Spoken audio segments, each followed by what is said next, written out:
안녕하십니까. 피셔인베스트 피셔입니다. 자, 오늘은 배진환 대표님 인터뷰를 제가 하려고 하는데요. 어제 배진환 대표님께서는 공시를 하셨어요. 그래서 제가 지금 화면에 올려드리는 내용이 전자공시 내용인데, 여기 보시면은 이제 개인적인 지분도 지금 현재가 기준으로 하면 2, 30억 정도 되시죠. 그리고 노블리제라는 이 회사에도 지분이 역시나 들어 계시기 때문에 현재가로 추산해도 공시된 것만 해도 40억 정도 있으신데, 여기서 추가로 또 여러분께는 공개는 못 해드리지만 제가 제 눈으로 확인을 할 수 있게 핸드폰으로 계좌까지 보여주신다고 하시니까, 그럼 일단은 계좌 보여주시는 거 보여주시고 진행하도록 하겠습니다. 일단 뭐 로그인부터 하는 것도 보여드릴까요? 아니면 그냥 제 계좌 지금 그럼 계좌 잔고 딴 거 보여주시면 일단 금액만 보여드릴게요. 일단 뭐 이 계좌 하나만 보여드리는 거고.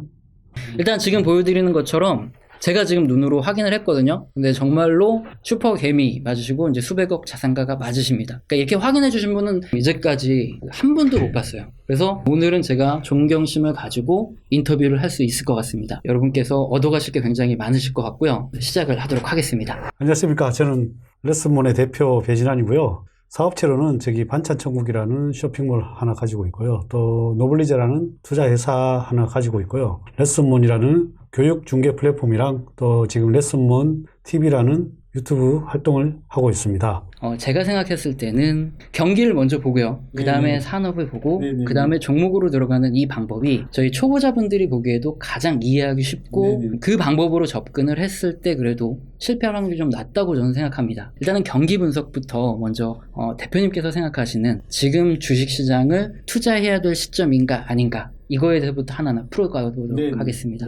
최근에 이제 코로나 위기가 와서 전 세계에서 거의 2경을 풀었다고, 우리나라 돈으로 한 2경 정도를 풀은 걸로 알고 있고요. 그리고 또 금리 인하를 거의 뭐 제로 금리 수준으로 다 인하를 했기 때문에 돈이 시장에 유동성이 엄청 풀려 있어요. 그 돈으로 인한 자산 부가 먼저 일어나는 게 1차 파동이에요. 그래서 지금 1차 파동이 마치고, 그걸 자산 부로 인한 돈을 버는 사람들이 지금 차도 사고, 또 뭐 예를 들면 뭐 전자제품도 사고 뭐 스마트폰도 사고, 이런 장세가 이제 시작이 되었다고 저는 보고 있습니다. 지금 최근에 뭐 예를 들면 삼성전자 실적을 보시면 아시겠지만 컨센서스보다 훨씬 잘 나왔잖아요. 그래서 거기에 대한 뭐 산업으로 간다면은 이제 소비재 제품들이 많이 팔린다고 저는 보고 있거든요.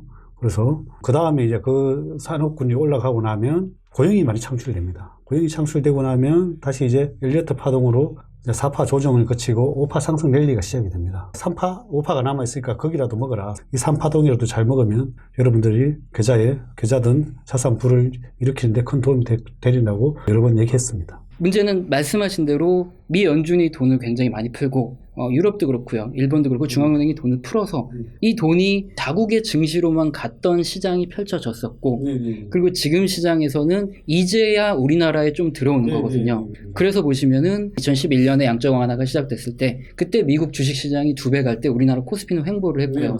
그렇다면 지금 대표님께서 생각하시기에 우리나라로 이제는 그 유동성이 넘어온다, 그렇게 생각을 해도 되는 건가요? 근거가 혹시, 왜냐하면 이전에는 안 들어왔던 게 갑자기 들어올 리는 없으니까요. 오늘 신문이었나?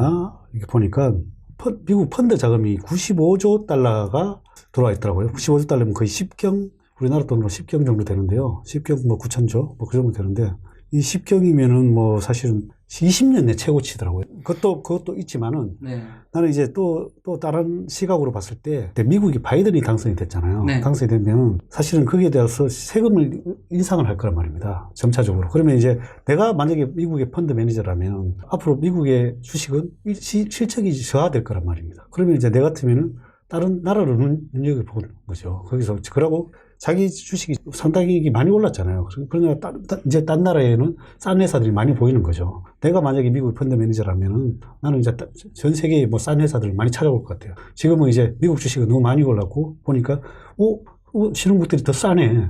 중국이나 뭐 우리나라 너무 싸네. 이렇게 해서 지금 최근에 삼성전자하고 지금 많이 들어오고 있잖아요. 그래서 이렇게 이쪽으로 많이 말씀을 드리려고 했는데 오늘 너무 시장이 많이 폭등을 하고 있네요. 그렇다면 우리나라에 돈이 들어온다는 게 단순히 비싸다 싸다는 논리로 들어왔다면 이미 2011년부터 들어왔어야 되는데, 워낙에 가계부채가 많다 보니까 GDP도 떨어질 수밖에 없는 상황에, 그 다음에 우리나라의 수출인데, 수출 같은 경우가 반짝 3분기에 치고 올라오고 나서 그 다음에 4분기에는 지금 오히려 증가율이 꺾여 내려가는 단계이기 때문에, 자, 그 두 가지를 봤을 때는 과연 우리나라로 들어올까? 아니면은 방금 삼성전자 말씀해 주셨는데 단순히 삼성전자 같은 일부 종목으로만 몰리는 거 아닐까? 그 생각을 좀 해보게 되거든요. 편하게 말씀해 주세요. 왜냐면 저는 그냥 경제 지표지만 실전 고수가 보시는 관점은 완전히 다르거든요. 1 더하기 1은 2가 맞는다면 경제학자들이 모두 돈을 벌었지만 실제 돈 번 분들은 달라요. 실전 고수님의 그 통찰력을 보는 거거든요. 인사이트를 보는 거기 때문에 그 의견을 저희는 존중하고 열심히 들을 생각입니다. 지금 일단 펀드 자금이 지금 사상 최대치라고 그랬잖아요. 그래서 돈의 힘이 사실 엄청난 거거든요. 그리고 지금 현재 이 채권 자금이 이자가 싸다 보니까 지금 채권 자금이 결국은 이 안전자산에서 위험자산으로 좀 이동될 가능성이 상당히 많이 있어요. 그러면은 원래 채권 자금이 거의 전 세계적으로 보통 70에서 80% 정도가 채권 자금이고 거기서 보통 어느 정도 뭐 5%만 담아 들어가더라도 사실 엄청난 자금이거든요. 그게 그레이트 로테이션이라고 하잖아요. 저는 이제 그런 자금도 충분히 들어올 수 있다고 생각을 하고 지금 역사적으로 보면 보통 이게 미국 주식이 예를 들면 10년 정도 상승을 하면 그 다음에 이제 또 신흥국 주식들이 그렇죠. 10년 상승하고 이런 계속 이렇게 반복이 되어왔단 말이에요. 역사적으로. 그래서 지금 최근에 그거는 이제 파동은 내가 봤을 때 그 파동은 끝났고 이쪽 신흥국들의 이런 게 이제 10년 동안 우리가 10년 동안 거의 박스 필요 있었잖아요. 물론 네, 뭐 여러 가지 정책적인 것도 뭐 물론 실적적인 것도 포함이 됐지만은 그게 사실은 이제 소비재를 판매가 시작되면서 모든 것이 이제 사람들이 불을 붙는 시기가 곧 내년이면 온다고 보거든요. 시장은 6개월 선행한다고 보거든요. 시장이 항상. 그래서 안 좋을 처럼 보이지만은 그 실적들이 내년 되면은 엄청 좋게 나온다고 보는 거죠. 그래서 이제 그 실적 장세가 지금도 보면은 차도 주문 넣어 보시면 알겠지만 신차 구하려고 해도 구할 수가 없어요. 6개월 정도 네, 6개월 정도 기다려야 되고. 네, 맞습니다.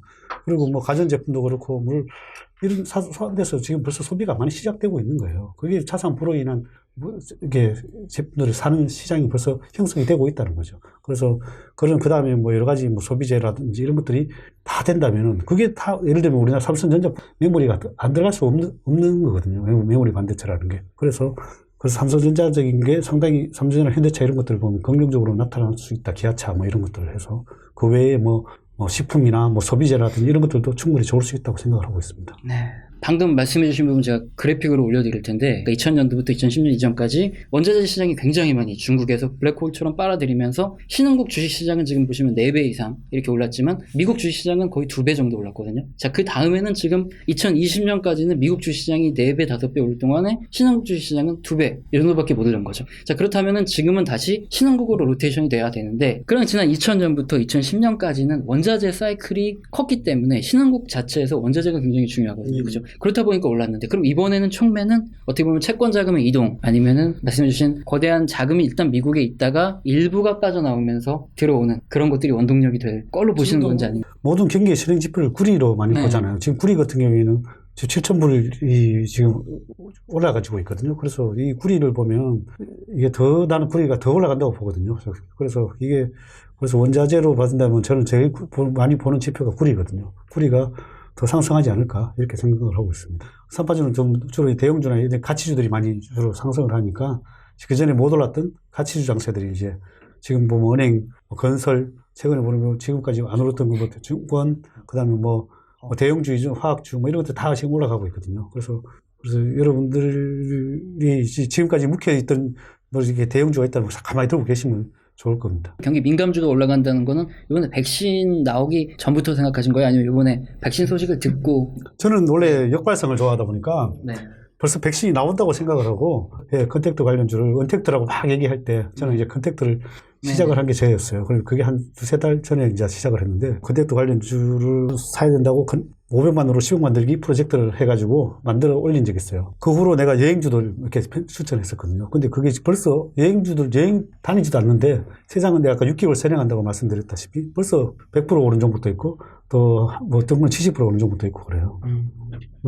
그래서 저는 이제 그 역발상인 걸 좋아하다 보니까 미리 다음에 일어날 현상을 미리 저는 이제 예측을 하는 편이라 그래서 그렇게 투자하는 걸 좋아하다 보니까 컨택트주를 몇 달 전부터 추천했었어요. 만약에 코로나가 이번에 백신이 개발되지 않았다면 사실은 좀 더 장기간 지속될 수도 있었을 거예요. 저는 이제 그것도 이제 뭐 직관적으로 네. 전 세계에서 이렇게 의학이 발달되어 있는데 치료제든 아니면은 뭐 백신이든 아니면은 그걸 어떠한 방식으로든 이제 푸는 방법이 해법이 나올 것이다. 꼭 이게 없더라도 예를 들면 옛날에 뭐 사스 때처럼 뭐 병원 다니고 그냥 여행 다니고 이런 게 푸는 해법들이 나올 것이다. 나는 이제 내년이면 그렇게 나올 것이라고 보는 거죠. 하여튼 마스크 쓰고는 내년에 전 세계가 여행다니는 시대가 뭐 초중순 내로는 나올 수 있다고 저는 예측을 하고 있습니다. 어떻게 이 타이밍을 생각을 하시는지 이게 솔직히 핵심인 것 같아요. 왜냐하면 더 일찍 들어가는 사람 같은 경우에는 한 1, 2년 고생할 수도 있고요. 네. 그렇지. 제 같은 경우에는 시간과의 싸움에 많이 익숙해져 있다 보니까 조금 늦어질 수 있다. 사실은 조금 늦어지면 그렇게 된다. 내가 물론 좀 예측을 잘못해서 물론 좀 더 늦어지면 6개월 뭐 늦어서 뭐 1년 더 걸렸다. 제 같은 경우는 그런 경험을 워낙 많이 했지만 그 대신에 이제 시간과의 싸울 수가 있으니까 그 대신에 그만큼 수익 1년에 사실 100% 수익 나면 어마어마한 거 아니에요. 네. 그래도 사람들은 근데 뭐 예를 들면 뭐 1년에 26%씩 10년 수익 내면은 10배가 되는 거잖아요. 근데 100%씩 낼 수만 있다면 어마어마한 거죠. 그래서 제가 같은 경우에는 주식을 사서 바로 먹겠다는 생각을 하진 않아요. 항상 길게 끌고 가서 장기적으로 안 되면 시간 버티면 된다. 이런 생각으로 투자를 하기 때문에 그래서 가능했던 것 같습니다. 그렇다면 대표님은 그거 말고도 다른 종목에서는 성장주도 있으신지? 네, 그렇습니다. 저는 뭐 바이오주도 있고 또 비상장에도 바이오주 투자하는 것도 있고 그래서 뭐 성장주도 많이 투자를 하는데 제 같은 경우는 전략이 몇 가지가 있는데 시장의 트렌드를 미리 읽고 투자할 때가 많아요. 예를 들면 뭐 전기차 섹터 갈 것이다. 또 뭐 역발상의 전법 하나, 그 다음에 또 뭐 턴어라운드 되는 거 하나, 뭐 이렇게 해서 주로 투자를 하고 있습니다. 그럼 지금 대형 IT주들 중에는 그러면 그 중에 지금은 테슬라 쪽을 가장 아니면 아마존 쪽을 가장 이건 굉장히 민감할 수도 있으니까 편집할 수도 있고. 네. 네. 저는 이제 원래 제 스타일이 저삼고팜이라고 필명이 저삼고팜이에요. 이제 싸게 사는 걸 좋아하기 때문에 그렇게 좀 올라갔을 때는 저는 못 사는 편이에요. 못 사는데 그게 뭐 원래 앙드레 쿠스토라지의 뭐 주가와 강아지를 비교하는 이론을 보면 사실 너무 멀어진 거죠. 어떻게 보면 강아지가 벌써 집 밖에 놀고 있는 거죠. 앞에 나간 거죠. 그래서 다시 근처로 돌아올 때까지 기다려야죠. 그때까지 지금 저는 그렇게 보는 견지고 이게 어느 정도 돌아올 때면은 다시 매수를 할 수 있다고 생각을 하죠. 그래서 저는 이제 폭락할 때 즐기거나 아니면 저평가 됐을 때 사야 되는데 지금은 내 스타일에서는 접근하기는 쉽지 않다. 아니면 그렇지 않으면 이제 새로운 트렌드를 찾아서 헤매야 되는 거죠. 뭐 어떤 다음에 세상이 어떻게 바뀔 것인가? 여자는 자율주행 차가 돌아다니고 이런 것들을 예상해서 거기에 맞는 거기에서 핵심적인 기술을 가진 기업이라든지 뭐 이런 것들을 찾는 게 좋지 않나. 자, 그러면 성장할 산업군 아니면 지금 말씀하신 좋아질 산업군이죠. 뭐 이미 좋아진 것도 있겠지만 앞으로 좋아질 산업군은 어떻게 보십니까?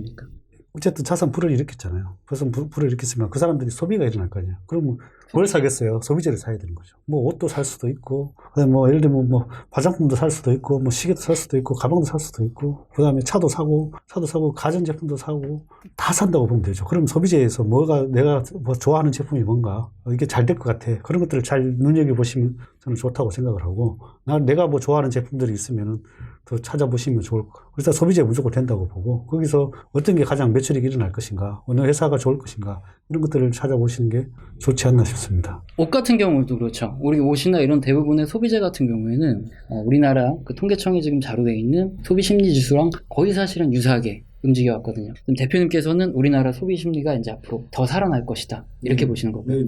시장이라는 게 실적이 꼭 나타나야 주가가 올라가는 건 아니거든요. 주가는 미리 움직이니까 뭐 여행 간다고 가기 전부터 지금 100% 올라버리는 어느 종목들이 나타나니까 그래서 그거를 여러분들은 항상 내가 생각하기에는 그런 소비재가 일어날 것이다 하면 미리 선점을 해야 되는 거지. 지금 이제 소비가 잘 돼. 실적이 벌써 사고 실적이 잘 나와서 샀을 때는 때가 늦은 거죠. 그래서 나는 이제 내년이나 이때 벌써 실적이 나는 뭐 1분기에는 실적이 다 잘 나올 수 있다고. 이제 어떤 산업이 가느냐 이런 것들도 사실은 과거의 데이터를 좀 보면 좀 도움이 될 수 있을 것 같아요. 역사적인 데이터를. 예를 들면 최근에 은행주들이 뭐 다들 은행주 저평가 돼서 은행주 안 간다고 그러고 뭐 이런데 지금 은행주들이 벌써 20% 이상 올랐거든요. 최근에. 그러면은 그게 옛날에 2000년 리먼 사태 때 보면 2007년도 리먼 사태 보면은 1년 동안에 다른 종목들이 다 올랐어요. 1900 가까이 890 찍고 1200까지 올랐어요. 그런데 그때 2009년 3월 달에 보면 은행이 거의 바닥에 있었어요. 오히려 반대로 쳐박아 다시 오히려 쌍바닥 정도로 쳐박아지고 있었어요. 그러면 그때 만약에 은행주를 샀더라면 그때 한 200%, 100%, 200% 이상 충분히 먹었거든요. 그 최근에 보면 다른 것도 다 올라가고 물론 언택트 관련주도 오르고 IT 관련주도 오르고 다 올랐지만은 은행주는 하나도 안 올랐거든요. 최근에 근데 이게 벌써 한 20% 올랐단 말이죠. 근데 똑같이 올해 지표가 그 당시에도 2000 지수가 이렇게 박스 1200에서 한 6개월에서 한 1년 정도 박스로 돌다가 뚫을 때 오히려 이제 은행주도 많이 올랐거든요. 지금 이제 그런 단계가 아니냐 그래서 그때 이제 저평가된 가치주들이 상당히 올랐거든요. 지금 최근에 막 고퍼인 회사들을 보면, 아무리 생각해도 너무 싼데, 예를 들면 은행 같은 경우에는 뭐, 퍼가 싼 거는 3, 4, 5대 나오고, 뭐, PBR로 따지면 뭐, 은행주들 PBR이 워낙 싸니까 0.2대 2 하니까, 이익적인 면에서, 아니, 1년에 몇 천억, 몇 조씩 버는데, 예를 들면 뭐 회사 같은 3천억씩 버는데, 뭐 IT주 같은 경우는 예를 들어 IT주가 아니라는 뭐, 예를 들면 플랫폼 비즈니스 같은 경우 3천억 벌면 20, 30배, 뭐 3, 40배 밸류에이션을 받잖아요. 물론 그 돈을 벌기 위해서. 그래서 이런 것들이 제값치 정도, 물론 성장성은 없으니까, 그 정도의 뭐, 가치를 찾는 과정은 이제 일어난다고 보는 거죠. 근데 지금 은행주가 많이 올라가려면 어쨌든 금리가 올라가야지 예대 마진이 올라가게 되고 대출 금리가 어쨌든 올라가니까요. 근데 문제는 지금 국채 금리가 장기 저금리가 갈 수밖에 없다. 이거를 저희가 베이스로 놓고 지금 보는 거지 않습니까? 자, 그러면은 은행주 같은 경우에는 사실 한계가 있을 수밖에 없겠네요. 국채 금리가 계속 저금리로 가는데 예대 마진이 나올 리가 없잖아요. 그래서 금리가 옛날에도 역사적으로 보면 두세 번 올라갈 때까지 은행주들이 계속 올라갔어요. 그래서 그렇게 역사적으로 보면 그러니까 꼭 채권이나 금리가 올라간다고 해서 안 올라가진 건 아니에요. 사실 또 연말에도 배당이 있으니까 배당락 부분에서 또 빠질 수 있다고 봐야 되죠. 그 부분은 지금은 딱 한 달 정도밖에 여유가 없으니까 그거는 생각하시고 들어가셔야 됩니다. 12월 말에 배당락 빠지고 또 그게 텀이 한두 달 정도 또 올라올 때까지 시간이 좀 꽤 걸린다고 보는 거죠. 증권주를 아까 언급을 해주셨는데 동학개미 때문에 거래대금이 굉장히 높았을 때 오히려 주가가 거의 뭐 바닥을 기다가 최근 돼서 올라가고 있거든요. 오늘도 많이 올라가고. 네, 그래서 혹시 증권주는 대표님이 증권산업 이쪽은 어떻게 생각을 하십니까? 증권주는 어쨌든 시장하고 항상 연동이 되니까 저는 이제 시장이 계속 상승한다고 보니까 거래대금도 어쨌든 계속 늘어날 거고 또 거기에 따라서 뭐 물론 레버리지 쓰는 사람들도 계속 늘어날 거고 그래서 어쨌든 당분간은 괜찮다. 뭐 내년까지는 뭐 괜찮다. 저는 그렇게 보고 있습니다. 그리고 또 지금도 뭐 너무 싸고 배당률도 좋고 뭐 이러니까 뭐 사실은 뭐 말이 안 되게 싸죠. 지금 싸니까 충분히 투자할 매력이 있다고 보고 있습니다. IMF 때도 내가 처음에 상승하는 게 정권, 건설 이런 게 많이 상승하고 물론 은행도 같이 상승을 했는데 그 당시에는 그 다음에 마지막에 보험이 상승을 해요. 느리게 천천히 맨 마지막에 상승하는 게 보험이에요. 그다음에 이제 리먼 살 때도 거치고 나서 또 내가 경험을 해보니까 그런 책을 보고 그때 지금 그 책이 난 제목을 또 까먹어가지고 집에도 없고 책을 못 찾겠던데 그 책 제목 순환매만 잘하면 하여튼 1000% 버는 다른 책이었던 것 같아요. 근데 그 책을 보고 IMF 때 이후에 책을 사서 보고, 그 리먼 사태 때 적용을 해서 수익을 깨냈어요. 그게 이제, 그 다음에 은행주를 마지막에 배팅을 해가지고, 그 배팅을 해서 돈을 벌고, 그 다음에 또 다음에 보험주를 사서 또 돈을 벌고 했었거든요. 그래서 지금부터 뭐 그런 전략도 나쁘지 않을 것 같아요. 어쨌든, 그때처럼 꼭 맞다고는 볼 수는 없겠지만, 하여튼 역사적으로 이제 그런 사례들이 있으니까, 다음에 원래 우리 금리가 상승할 때 또 보험주들이 상승을 하니까, 그래서 지금도 또 올라가고 있더라고요. 근데 이제 은행주 다음으로 만약에 안 올라갔다면은 이제 보험주 한번 노리는 전략도 나쁘지 않을 걸로 보입니다. 그렇다면 또 우리나라에는 또 삼성전자를 필두로 한 이 뭐 반도체부터 이런 IT 쪽이 그거는 뭐 굳이 사이클을 볼 필요 없는. 볼 필요 없죠. 왜냐하면 그래서 아까 소비자들이 다 쓰이게 되면은 이 반도체가 안 들어갈 수가 없거든요. 이 가장 보면은 이게 다 핵심이거든요. 모든 그 부품이 안 들어갈 수가 없다 보니까 나는 그 삼성전자 엄청 좋게 보고 있습니다. 근데 오늘 그 종목 뭐 물어보신다고 하면은 저는 장기적으로 투자할 종목으로 한다면은 저는 삼성전자를 추천드리고 싶습니다.